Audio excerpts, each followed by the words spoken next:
Maro be ny sakanao antsika malagasy rehefa te hanao business en ligne, indrindra moa eo amin'ny resaka moyen de paiement. Misy ohatra hoe te hanao freelancing fa tsy fantany hoe ahoana fomba andraisana vola zany a. Misy koa reo te hanao e-commerce sy zavatra à l'international fa tsy fantany hoe inona tokony ataony mba ahazoana accès amin'ireny zavatra reny. Ny fantany apetraka zany hoe afaka atao Madagascar ve ireny business en ligne reny, ohatra hoe e-commerce, dropshipping, freelancing sy ny tariny a. Ny valiny zany a eny fa misy fikafika tokony fantarinao. Betsaka ny tsy mahalala an'ireto vahaolana reto nefa ny tena manova zavatra be le izy. De mba izay indrindra no resahako anatin'ity vidéo ity a, harao tsara hatramin'ny farany.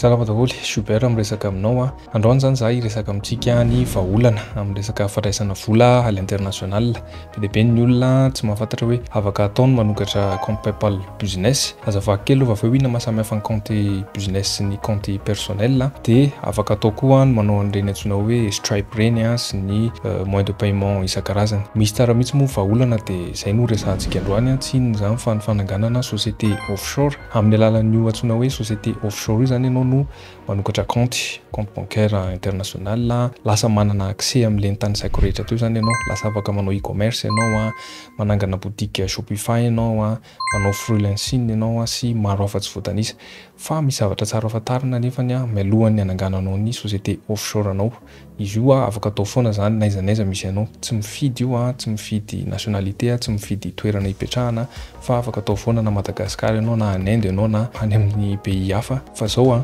mialohan'ny tena hidirantsika amin'ny dingana fanaovana an'io zavatra io a, tsara fantarina aloha fa ilaina ny passeport. N'inona zany ataonao raha vao resaka business en ligne na amin'izao fotoana izao a, de tena ilaina be ny passeport. Natao ka hoe tsy hanokatra société offshore ianao fa hanao freelancing fotsiny de efa mila passeport amin'izao. Rehefa manao vérification d'identité mantsy ianao a, na amin'ny Comup na amin'ny plateforme hafa de ilaina be ny passeport. De io zany ny investissement voalohany tokony ataonao zany a, ny manao passeport. Tsy de tena hoe sarotra manao passeport zany a, ary normalement ary raha ny tokony ho izy identité anao zany tokony mitovy amin'ny CIN ihany zany a. Fa manina moa ny obligatoire ny passeport satria rehefa anangana compte ianao, ataoko hoe anangana compte PayPal, anangana compte Wise, anangana compte Payoneer business ny tariny a, na ataoko hoe Payoneer personnel ary de mila passeport foana. Zay zany a de efa ilaivana anazy. Raha ohatra koa ianao a anangana compte freelancing zany amin'ireny plateforme reny a, mbola mila passeport koa zany ianao. De indrindrandrindra rehefa anao le société offshore de tsy maintsy mila passeport. Dikan'izay zany a passeport aloha lohalaharana voalohany indrindra anao a raha ohatra hoe te hanao asa en ligne ianao. Rehefa manana passeport amin'izay zany ianao a de afaka manokatra compte rehetrarehetra. Ny société offshore afaka sokafana soamantsara. Rehefa tafisokatra ny société offshore nao a, manana accès amin'ny zavatra be dia be amin'izay zany ianao. De ireny le lazaintsika ireny tsy afaka atao Madagascar le activité ohatran'izao, afaka atao daholo ireny rehefa manana société offshore ianao. De inona moa zany le atao hoe société offshore? Raha ohatra ka hoe azavantsika tsotsotra zany le izy a, de manangana société ianao any amin'ny firenena tsy hipetrahanao. Zay zany izy raha tena hoe tsorina be zany. Ohatra zany raha mipetraka Madagascar ianao ka manangana société Royaume-Uni de zay zany a société offshore. Raha ohatra koa ianao a mipetraka France ka manangana société États-Unis de société offshore koa filazan'izay. Misy a lafiny kely maromaro ihany a tsara fantarina. Raha ohatra ka tsy azonao tsara ny fandehan'ny resaka impôt amin'ny firenena hipetrahanao de tsara foana zany manantona conseiller sy olona expert amin'izay domaine zay.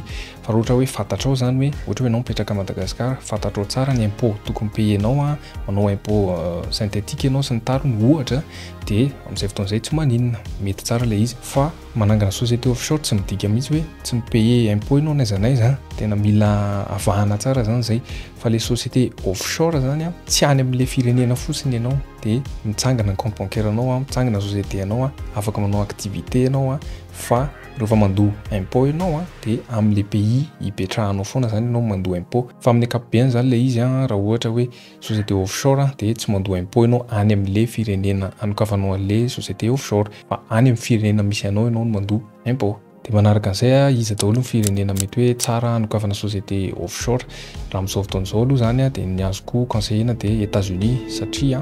tsara be ny zareo ny resaka teknôlôjia aloha voalohany indrindra rehefa manokatra compte bancaire anao dia manana accès amin'ny resaka hoe carte virtuelle reny, manana accès amin'ny carte physique ambony limite anao zany rehefa manao paiement. Zay zavatra zay zao tena tsara be zay. LLC moa zany ny type le société hosokafanao na hoe limited liability company,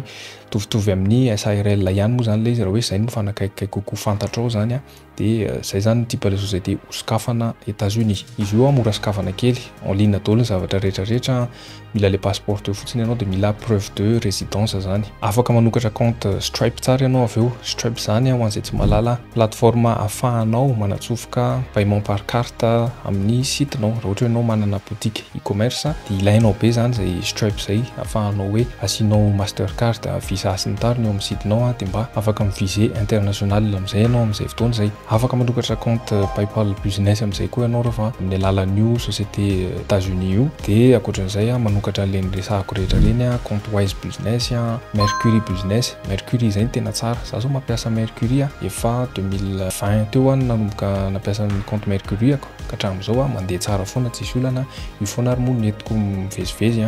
miaraka amin'ny carte sy ny tariny. Ohatr'izao zao ny carte Mercury, ohatr'izao ny carte fanaovana retrait, tena afaka manao carte maromaro ianao zany mety hoe ho an'ny mpiasanao afaka manao sous compte be dia be dia omenao carte ny mpiasanao dia afaka miretirer vola. Dia ankoatran'izay koa afaka manao carte virtuelle sy ny tariny dia hitako hoe tsara be zany le Mercury raha ohatra hoe samy compte fampiasa. Maharitra afrina eo ny fananganana société offshore États-Unis, eo amin'ny 3 semaines eo ny fananganana an'io. Misy kely démarche lavalava ny endrzareo zay moa tonga anazy elaela kokoa noho ny firenena sasany zany. Raha ohatra hoe maimaika ianao zany dia tsy dia tena voaolana ho anao le izy fa telo herinandro zany kosa mety afaka miandra izany daholo. Dia misy toko fantarinao koa isan-taona tsy maintsy misy antsoina hoe compliance annuelle zay. Ohatra hoe manao zany ianao ny mise à jour amin'ny société anao, miova ve ny anarana, miova ve ny activité, miova ve ny actionnaire sy associé les sociétés. Zay zany no ilain-dry-zareo fantatra zany isan-taona. Raha ohatra ianao tsy te hiasa saina manao an'le izy dia efa misy agence mpanao an'ireny koa $150 eo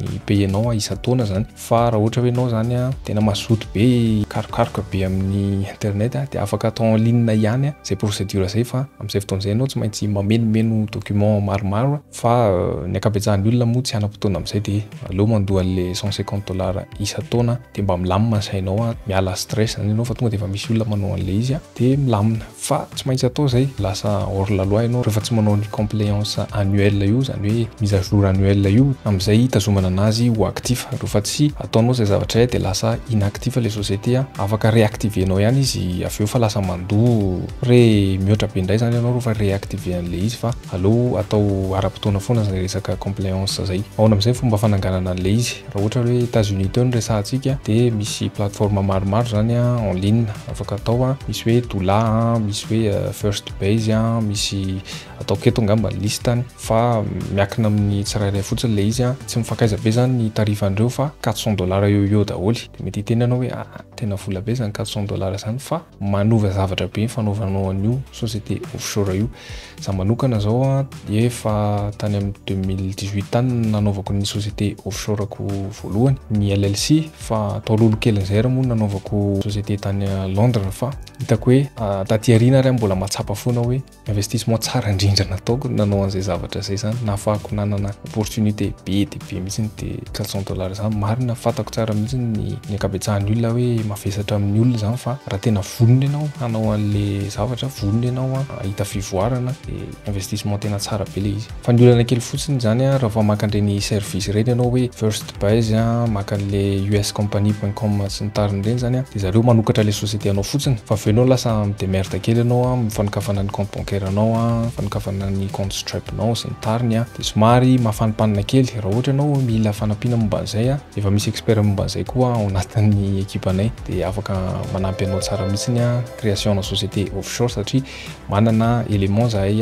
États-Unis, manana élément zahay Royaume-Uni. Raha te hanokatra société offshore ianao dia efa misy olona mandraikitra an'izay zavatra zay zany miaraka mifanokafana ny comptenao, afaka mandefa message privé fotsiny ianao dia mifampiresaka tsika. Fa tsy miteny akory hoe tsy maintsy andalo aminay ianao vao avita le izy fa na le plateforme antanisaiko anao teo ireny fotsiny fotsiny ary ny ataonao de efa mety a de merde kely anao zany après amin'ny fanokafana compte fa misy pitsopitsony be de be any amin'ny fanokafana an'ireny de ndraindray mety refuser ny demande d'ouverture ana compte bancaire anao raha tianao azo ny chance rehetrarehetra aloha de tsara ihany ny olona efa nanao lesy efa nanokatra compte maromaro zany de zay ny antony fotsiny anaovana an'izay zavatra zay document ilaina araka ny teniko teo a veliko farany hoe passeport ihany a sy preuve de résidence vao voatsangana fotsiny io société offshore anao io a de avy hatrany ianao de afaka manokatra le compte Stripe reny a avy hatrany ianao de afaka manao Shopify a manao e-commerce manao an'izay tianao rehetrarehetra afaka mandray vola amin'ireny plateforme rehetrarehetra reny zany ianao a tsisy limite tsony zavatra afaka ataonao zany a rehefa tsangana le société offshore manaraka an'izay izy koa firenena hafa afaka anaovana société offshore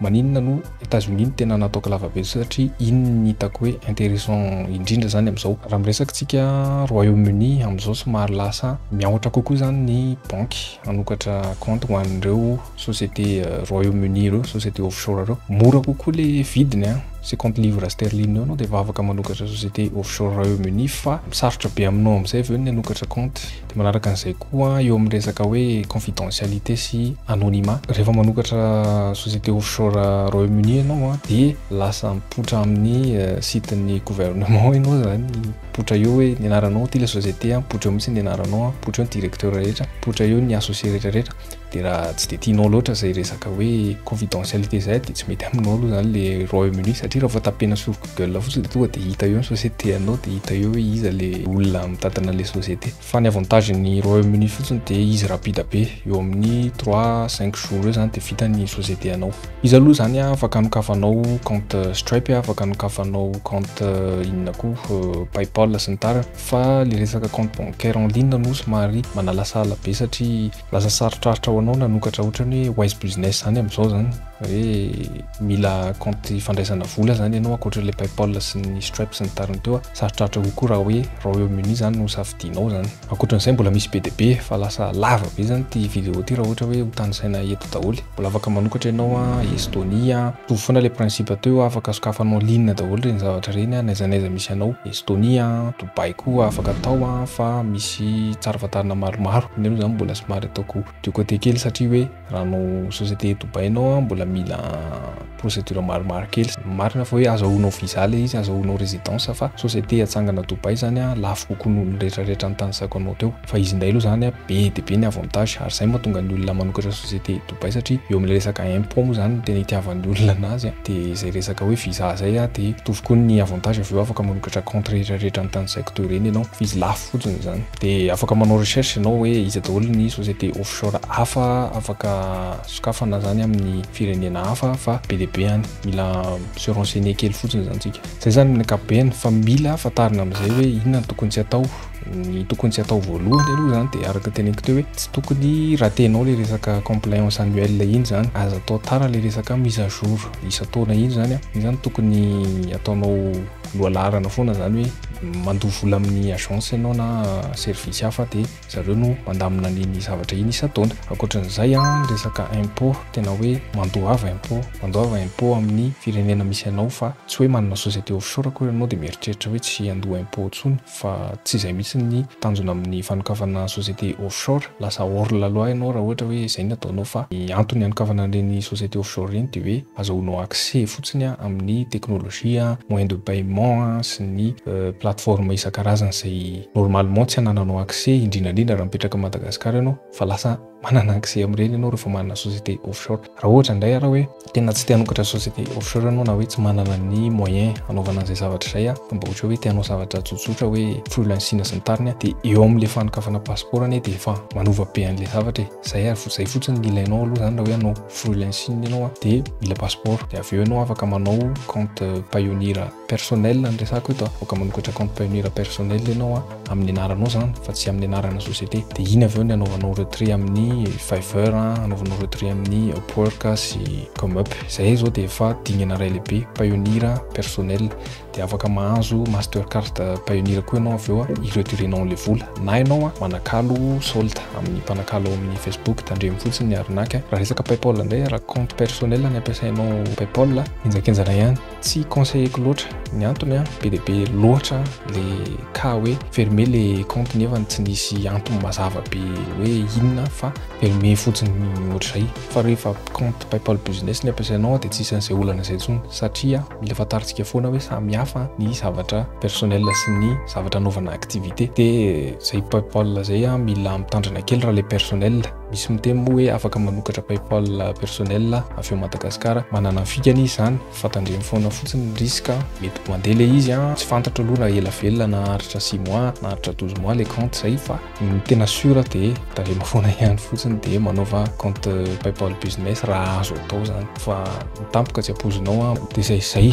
mety hoe misy tsy voaresaka ao anatin'le izy inambary azy moa misy latsaka araka ny fiteny raha ohatra hoe misy miteny zany hoe aritsy ny resahanao momba an'izao tanatin'le izy fa ialana tsiny raha misy tsy voaresaka fa amin'ny ankapobeny izay aloha dia efa afaka hirosoana lalina be dia afaka mifampiresadresaka eo foana araka ny mahasatra dia sotranao nanaraka hatramin'ny farany indray dia mandra-peona velomina.